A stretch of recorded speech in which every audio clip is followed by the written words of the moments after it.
దేశవ్యాప్తంగా వివిధ ప్రభుత్వ ప్రైవేటు సేవలు పొందేందుకు 60 ఏళ్లు నిండిన వృద్ధులకు గుర్తింపుగా ఉండే సీనియర్ సిటిజన్ కార్డును ఇకపై ఆంధ్రప్రదేశ్ ప్రభుత్వం డిజిటల్గా అందించనుంది. గ్రామ వార్డు సచివాలయాలలో సీనియర్ సిటిజన్స్ కార్డును డిజిటల్ రూపంలో అందించేలా కొత్తగా సర్వీస్ తీసుకురానుంది. మీ సేవ ఇంటర్నెట్ కేంద్రాలతో పాటు అవగాహన ఉన్నవారు సెల్ ఫోన్లోనూ పొందేలా అవకాశం కల్పించనుంది. ఇక ఈ కార్డుతో ఎన్నో ఉపయోగాలు ఉన్నాయి.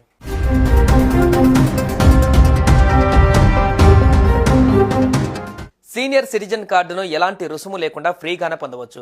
ఈ కార్డు ఉంటే ప్రభుత్వ సంక్షేమ పథకాలను సులభంగా పొందవచ్చు. ఆధార్ కార్డు, ఇతర ప్రభుత్వ గుర్తింపు కార్డులు, డాక్యుమెంట్స్ చూపించవలసిన పని లేదు.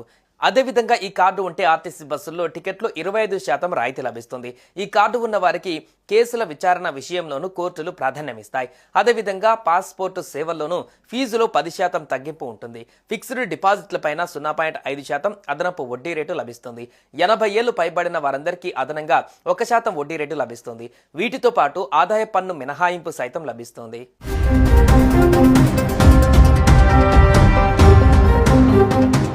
ఈ కార్డు కోసం 60 ఏళ్లు దాటిన పురుషులు, 58 ఏళ్లు దాటిన మహిళలు అప్లై చేసుకోవచ్చు. గ్రామ వార్డు సచివాలయాలలో అప్లై చేసుకోవాలి. దివ్యాంగులు, వయోవృద్ధుల సంక్షేమ శాఖ ఆఫీసులు కూడా పొందవచ్చు. జిల్లా కార్యాలయంలో ఏ రోజు అప్లై చేసుకుంటే ఆ రోజే కార్డు మంజూరు చేస్తారు. దేశవ్యాప్తంగా ఎక్కడైనా సరే ఈ కార్డు చెల్లుబాటు అవుతుంది. పాస్పోర్ట్ సైజ్ ఫోటో, వయస్సు నిర్ధారించేందుకు ఆధార్ కార్డ్, బ్యాంక్ అకౌంట్, ఇతర సర్టిఫికేట్లు సమర్పించవలసి ఉంటుంది. ఇక పన్ను మినహాయింపులు కూడా పొందవచ్చు. 60 ఏళ్లు పైబడితే 3 లక్షల వరకు, 80 ఏళ్లు దాటితే 5 లక్షల వరకు పన్ను మినహాయింపు లభిస్తుంది. హెల్త్ ఇన్సూరెన్స్ ప్రీమియం తీసుకుంటే సెక్షన్ ఐటీసీ కింద మినహాయింపు ఉంటుంది.